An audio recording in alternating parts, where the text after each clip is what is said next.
if you try to read into a kind of man that would talk like this is somebody. This is the Son of God talking.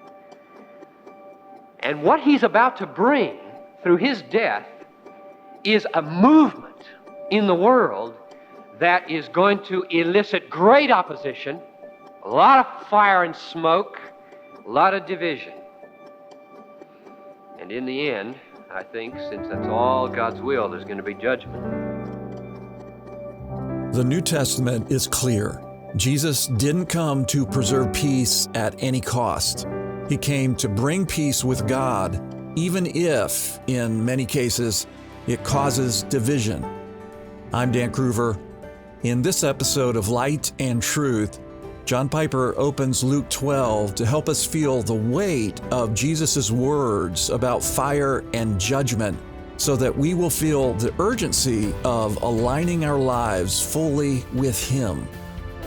This message was originally delivered at Bethlehem Baptist Church on Sunday evening, April 24th, 1983.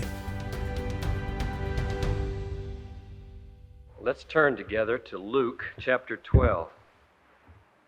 I came to cast fire on the earth. This is Jesus talking now. And I think here he's talking to his disciples because right here it says he also said to the multitude. So he's still talking to those to whom he spoke those parables about getting ready for his second coming in the preceding verses.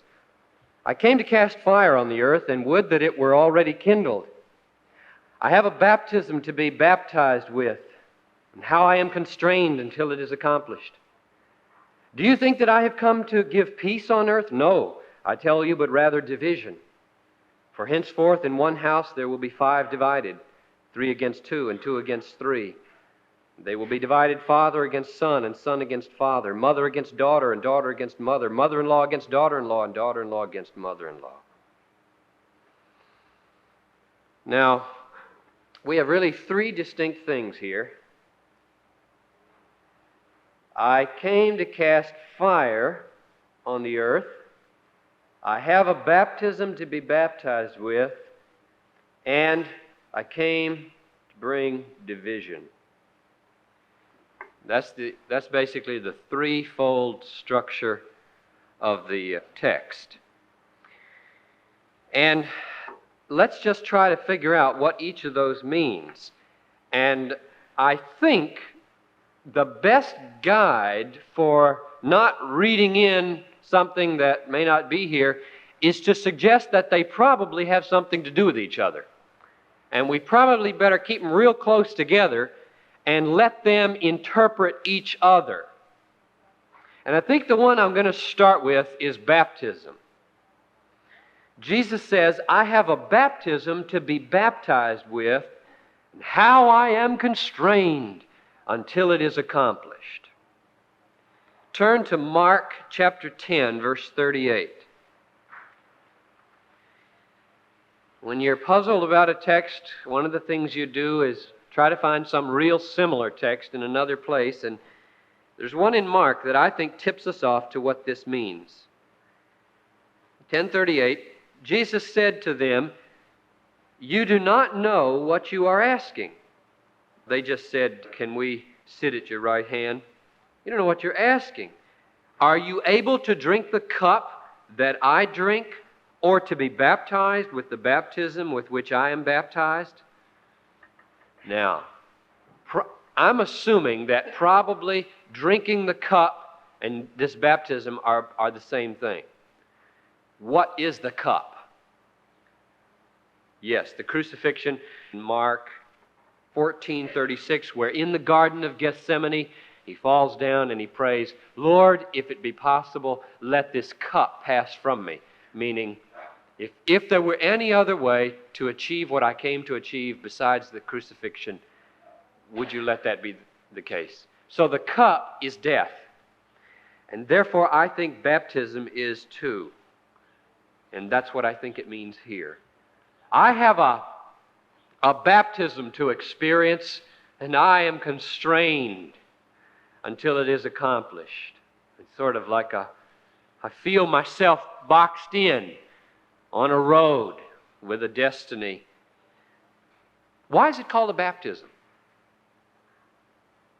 why is the death of Jesus, crucifixion, called a baptism? The cup idea, I think, is there are metaphors in the Old Testament of drinking the cup of God's wrath. He will make the nations drink the cup of His wrath. And so, insofar as Jesus experienced the wrath of God on the cross, there's a sense in which He could say, I'm going to go ahead and drink the cup of God's wrath. What about baptism? How do we understand that? Can you use other words that might make it... There's an English word that might get at it. I have something to be overwhelmed with. And until I am overwhelmed with it, I am constrained. In other words, I'm just going to get flooded with something horrible. It's going to break on me like a big wave. And I'm constrained until it happens. I think that's the idea. Let's try to let this meaning now spread in both directions and see if it helps us interpret fire. I came to cast fire on the earth, and would that it were already kindled. Now, fire here is not something Jesus says He's going to go through, but something He's going to throw. He's going to bring on the earth. What is that? Turn with me to 1 Peter chapter 4. Beloved, do not be surprised at the fiery ordeal which comes upon you to prove you, test you, as though something strange were happening to you, but rejoice insofar as you share Christ's sufferings, that you may also rejoice and be glad when His glory is revealed. Now, what I saw there was that there's a sort of fiery ordeal coming upon Christians, Peter says, and when you go through it, it's the same as sharing Christ's sufferings. And that made me think that the baptism here, which was definitely suffering, might be the same as fire insofar as it's brought upon the world and we have to go through it. So maybe fire is persecution. Turn back to 1 Peter 1, verse 6 and 7. In this you rejoice, though now for a little while you may have to suffer various trials, so that the genuineness of your faith, more precious than gold, which though perishable is tested by fire, may redound to praise and glory and honor at the revelation of Jesus Christ. So the fiery ordeal of 1 Peter 4:12 is surely the same as the fiery testing of 1 Peter 1, 6 and 7, and its function is precisely to purify and strengthen faith. For the believer it is, anyway.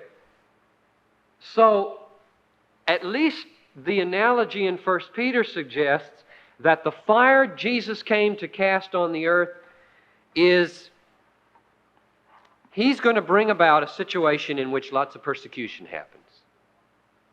A conflagration of opposition and trouble. In the world you will have trouble. Be of good cheer. I have overcome the world. I don't think Jesus feels good about His people getting their heads chopped off or thrown in jail or whipped or burned at the stake or ostracized from groups. I don't think He says, oh, wow, that's great. That's what I'd really love to see. But when it says He came to cast fire on the earth, I think it means He came to start a movement that's so radical in its allegiance to something above the earth that it would necessarily incur the wrath of people who love the world. God doesn't like it when people take the law and use it legalistically or rebel against it or get furious in their self-defense when the law comes. When sin is made to be exceedingly sinful, He doesn't say, oh, good, great, there's more sin in the world. And yet, He gave the law precisely knowing that it would do just that, and there is a good result that comes of sin being made more manifest. So maybe here there's kind of a similar strategy. Christ comes, He casts Christians on the earth, knowing there's going to be a combustion when they hit the world. There's going to be persecution. There's going to be alienation. And there's going to be one other thing. Let's go to verse 51. Do you think that I have come to give peace on earth? No, I tell you, but rather division. Then he gives an example. What kind of peace does Jesus not come to give? Because all of you who know any Bible at all can say, wait a minute, at Christmas, the angels say, joy to the world, peace on earth. So he did come to bring peace. So we got to make some distinctions here, don't we? We have to ask, what peace is he not coming to bring, according to this text?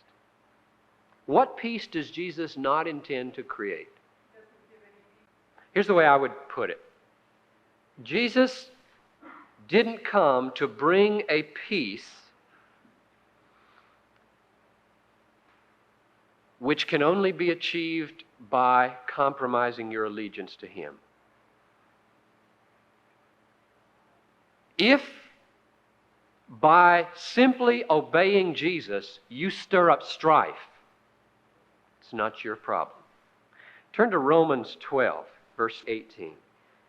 If possible, so far as it depends on you, live peaceably with all. Aren't those interesting qualifications? Number one, if possible. And number two, inasmuch as it depends on you. You see what that clearly implies? You're going to be living right many times, and peace will not happen. It won't be your fault. And you shouldn't feel bad about it. And you can imagine what those times are. People in this family sure could imagine. Let's try to picture this family. Can you reconstruct this family for me? This is one family, I think. How many people are in this family? Any mathematicians in the crowd? This is a little puzzle for you to figure out. Son is divided against father, daughter against mother, and daughter-in-law against mother-in-law. How many people in the family? There's a mother, there's a father, there's a son, and there's a daughter. And who else? A daughter-in-law. This son has a wife. Now, who's against whom? The son and the father aren't making it. The mother and the daughter aren't making it. And the wife of the son and the mother aren't making it. If I assume that this man has a submissive wife, they probably agree. Which means you've got the parents against the children. Jesus said there's going to be division in families. 1 Peter chapter 3, verse 1. He doesn't say anything here about what to do about it, how to respond to it when it happens. So I thought I might just bring in one verse where one particular kind of division in a family is mentioned, namely between husband and wife. Likewise, you wives, be submissive to your husbands, so that some, though they do not obey the word, may be won without a word by the behavior of their wives when they see their reverent and chaste behavior. Now, it happens many times that either a husband or a wife gets converted and the other one isn't. It seems to happen more often that the wife gets converted. In this church, we probably have lots of couples where the wife is a Christian and the husband isn't. Can't think right now of any where it's the reverse. The husband is deeply involved and is a spiritual person, and the wife won't darken the door of the church. That doesn't happen as often. But divisions come between husband and wife. What I'm bringing this text in here for is not to let this text cause a wife or a husband to say, hey, that's the way it's going to be. Jesus said so, so this is going to be a miserable life together. We're going to be constantly at each other's necks, and we're going to be enemies. Look, there's enough enmity without working at it. This text is not a summons to create disunity. This text is a statement that when one person enters a situation as a Christian and others aren't, there's going to be a problem. It's going to be like fire. It's going to be division. Our job in the face of that is Romans 12:18. Insofar as it's possible and depends on you, live at peace. Now that would mean for this wife here in 1 Peter is don't compromise your faith by any means. Christ is Lord. The husband is way down here. And you are relating to the Lord as your sovereign. But insofar as under Christ's lordship, you can be submissive to this husband and without a word, live in such a way that you might win him over, do it. In other words, strive for peace. Strive for unity. Okay? So I just didn't want to create the false impression that a text like this means that we should settle for division and even brag about division. Now, verses 54 to 56. He also said to the multitudes, when you see a cloud rising in the west, you say at once, a shower's coming. And it happens. And when you see the south wind blowing, you say, there's going to be a scorching heat. And it happens. You hypocrites. You know how to interpret the appearance of the earth and sky, but why do you not know how to interpret the present time? What's this present time? What's the present time that they're not interpreting? Yeah, the Messiah being there, or if you wanted to just use the context, this time. The time when fire is about to be cast on the earth. The time when the Messiah is about to experience a baptism. The time when a movement's about to begin in which there would be great divisions among men. You don't recognize the time. And I don't know if this is reading too much in, but I couldn't help but see him saying, look, you say a south wind is blowing and there's going to be a scorching heat. What about this scorching heat? You can't even recognize the fire that's about to break forth on the earth because of what I am? Jesus says. Hypocrites. Why does he call them hypocrites? What is hypocritical here? Hypocrites usually means you aren't on the outside what you are on the inside. What's the hypocrisy here? Here's what I think. Two possibilities. One, these crowds are following him, taking an interest in him, giving the impression that they have religious interests. And they're blind as a bat religiously. They judge Jesus completely wrong. They don't know what's going on. That the time is at hand. Fire is about to burst forth on the world, and they don't know it.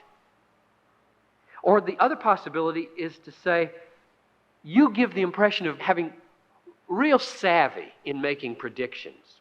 Scorching heat coming, or going to be a shower. You don't have any savvy at all. If you just use that same mental effort to look at the plain signs before you in my character and my deeds and the rising tide of opposition in Galilee and Judea, you'd see what's about to happen. But they didn't. And so this paragraph is a statement, you better discern the times and see what's about to happen. This paragraph says what's about to happen is fire is about to break forth on the world. Baptism of the Messiah is about to happen. Divisions are going to come. This paragraph says, and you ought to see it. You ought to recognize it. You ought to get your eyes open. And then the last paragraph, I think you'll be able to see how it ties in. Why do you not judge for yourselves what is right? That relates back, I think. As you go with your accuser before the magistrate, make an effort to settle with him on the way, lest he drag you to the judge, and the judge hand you over to the officer, and the officer put you in prison. I tell you, you will not get out until you paid the last copper. Is this a parable, or is this a statement for how to get along with worldly accusers? How to make the most of out-of-court settlements? I think it's a parable. I think he's saying, just as when you're in trouble and you're about to be brought before a judge, you do what you can do to avoid it. And if you judged for yourselves what is right in view of what's about to come on the earth, you'd get things straight in your life. You'd make some changes. You'd settle out of court. That's what evangelism is, trying to get people to settle out of court. Because if they wind up in court on the judgment day, this is what's going to happen. They're going to be handed over to the officer into the prison, and they won't get out until the last copper is paid, and they won't have any access to copper. So the 3 paragraphs go like this in summary. Here's who Jesus is. Oh, is he? If you try to read into a kind of man that would talk like this is somebody. This is the Son of God talking. And what he's about to bring through his death is a movement in the world that is going to elicit great opposition, a lot of fire and smoke, a lot of division.